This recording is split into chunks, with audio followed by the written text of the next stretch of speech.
wabarakatuh. Waalaikumsalam warahmatullahi wabarakatuh. Selamat pagi anak-anak. Pagi, Bu. Bagaimana kabarnya hari ini? Baik, Bu. Ibu absen dulu ya. Siapa hari ini yang tidak hadir? Rizka, Bu. Kenapa Rizka tidak hadir? Sakit. Iya, sakit, Bu. Semoga diberi kesembuhan ya, menjaga kesehatan. Kan cuaca sekarang lagi tidak menentu ya, gede angin, bahasa Sunda namanya. Ya, Bu. Ibu mau tanya dong, boleh nggak? Boleh, Bu. Liburan semester kemarin kalian liburan kemana? Tidur, Bu. Tidur? Iya, Bu, ke Hawaii, Bu. Ya, ke Hawaii. Hawaii? Iya, ke Hawaii. Ya Allah, ke Hawaii, jauh. Yang mana Tia? Aku mana Ibu? Tia satunya? Ibu. Lilis? Mana yang begini? Di sini beragamnya, ada yang tidur, ada yang pantai, ada yang ke Hawaii, jauh juga. Iya, tahu, Bu. Nah, kenapa ibu bertanya? Karena hari ini ada kaitannya dengan pembelajaran yang akan kita pelajari. Oh, iya. Hari ini kita akan belajar tentang teks narasi. Nah, sebelum ke pembelajaran, ibu punya suatu tayangan. Ini adalah contoh teks narasi ekspositoris atau yang berisi informatif tentang Ki Hajar Dewantara. Kita tonton bersama-sama ya. Iya, Iya, Ibu. Ibu.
Ibu cukupkan ya videonya karena durasinya kan masih panjang. Nanti kalian bisa tonton lagi di rumah ya. Ibu berikan linknya.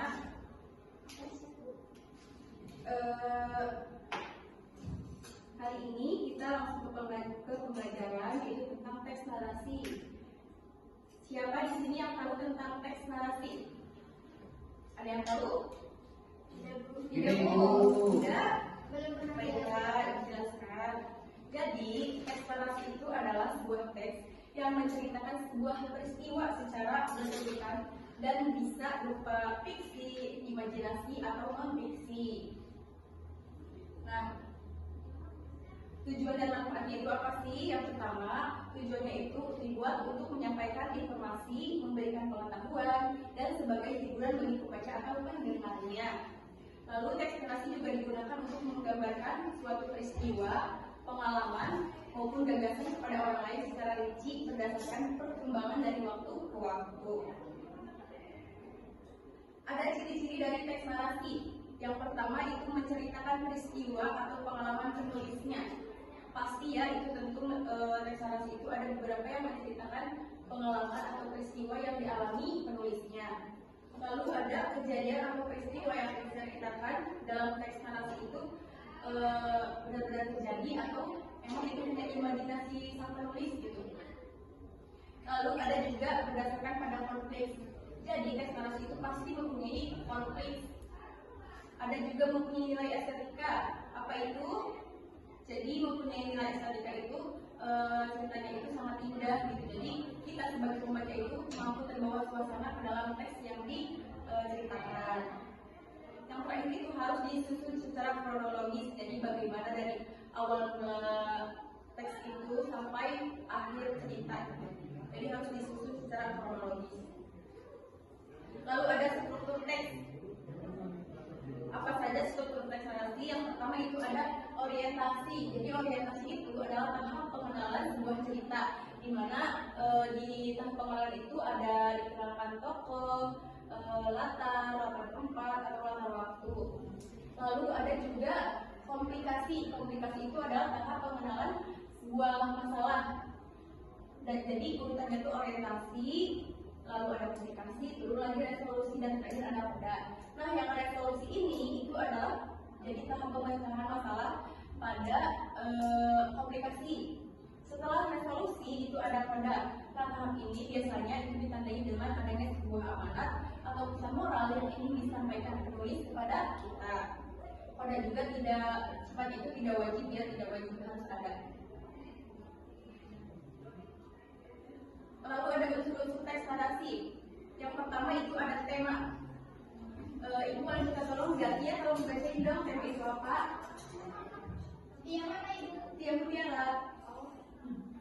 Tema itu tema atau gagasan pokok seperti cerita tentang pertemanan, keluarga, cinta, perpisahan atau yang lainnya. Ya betul. Nah yang kedua itu ada latar. Ibu kan minta tolong nggak Yogi kalau dibaca tentang latar.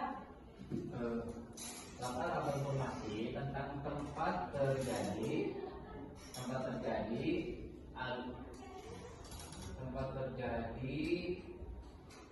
jadi latar itu tempat terjadinya waktu yang menjelaskan kapan dan di mana peristiwa itu terjadi. Terima kasih ya Yogi. Iya Ibu.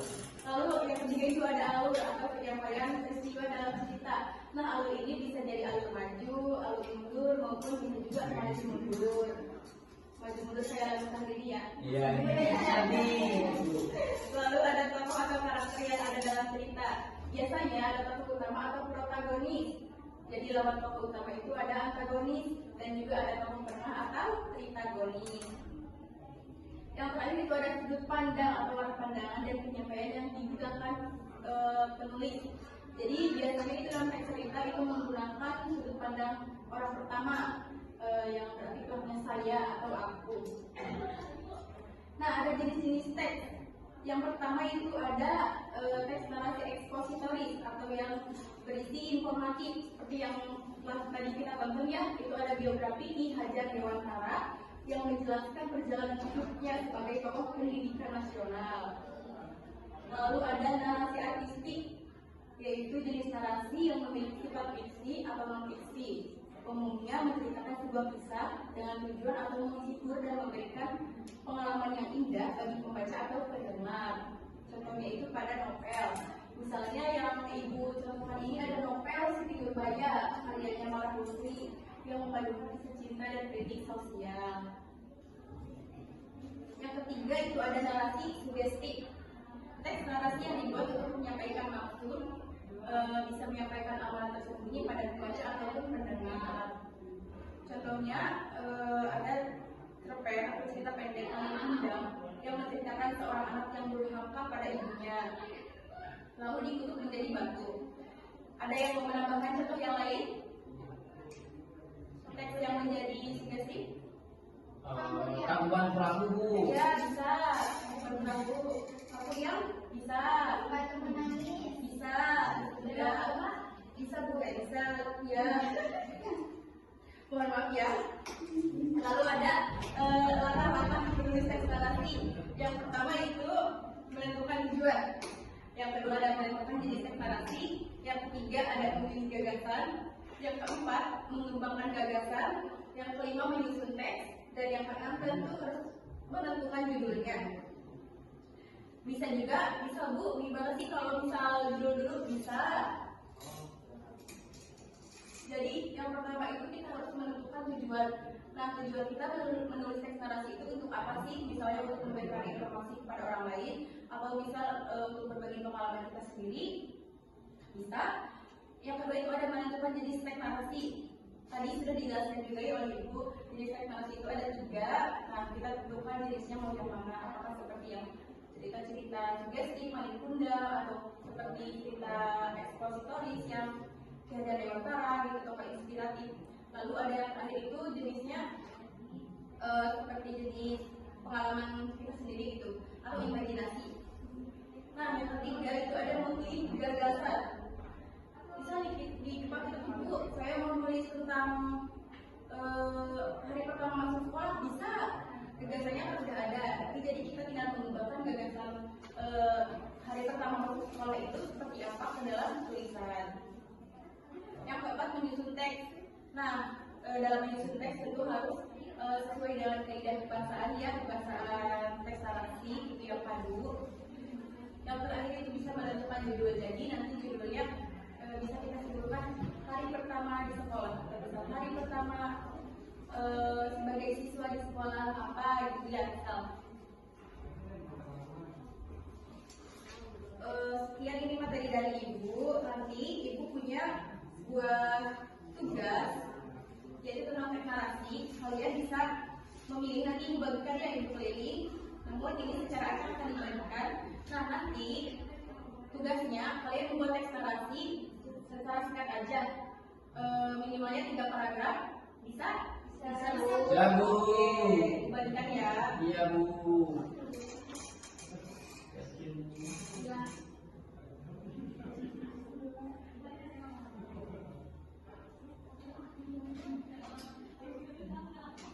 Terakhir. Oke, sudah diterima semua temanya? Sudah. Silakan kerjakan dulu ya. Siap Bu.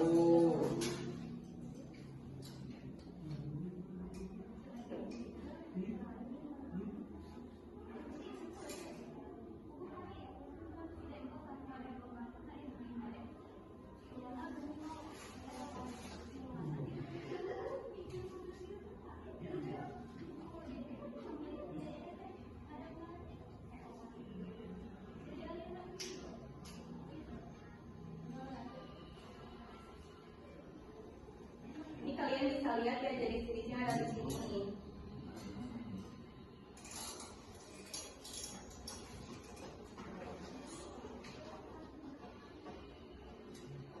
Ada yang udah? Apa belum? Kalau belum bagaimana kalau kita PR saja? Boleh juga Ibu. Minggu depan ada Bu. Minggu depan nanti Ibu mau kalian presentasikan di depan kelas satu persatu ya. Oh iya, siap Ibu. Oke. Kalau begitu kita cukupkan saja pembelajaran hari ini.